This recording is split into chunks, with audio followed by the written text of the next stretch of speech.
விழுப்புரம் மக்களவை தொகுதி பாமக வேட்பாளர் முரளி சங்கரை ஆதரித்து கட்சியின் நிறுவனர் ராமதாஸ் வாக்கு சேகரித்து வருகிறார். அதன் நேரலை காட்சிகளை பார்க்கலாம். முதன்மையான கோரிக்கை. அதனாலே எனதொருமை மக்களே, சொந்தங்களே, நீங்கள் இதையெல்லாம் உணர்ந்து உங்களுக்கு இந்த விழுப்புரம் நாடாளுமன்ற தொகுதிக்கு ஒரு நல்ல வேட்பாளரை முரளி சங்கர், அவர் நிறைய படித்திருக்கிறார்.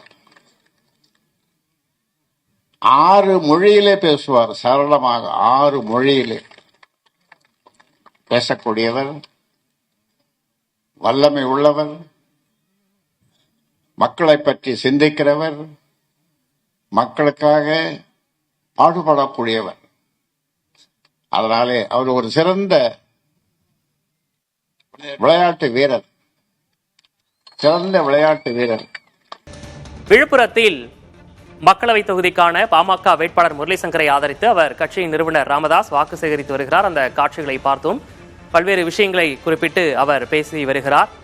விழுப்புரத்தில் பாமக சார்பாக வேட்பாளராக முரளி சங்கரை நியமித்திருக்கிறார்கள். அவருக்கு ஆதரவாக தற்போது அக்கட்சியின் நிறுவனர் ராமதாஸ் வாக்கு சேகரிப்பில் ஈடுபட்டு வருகிறார். வேட்பாளரை அறிமுகம் செய்து வைத்து அவர் ஆதரவு கேட்டு பரப்புரை செய்து வரக்கூடிய அந்த காட்சிகளை பார்க்கிறோம்.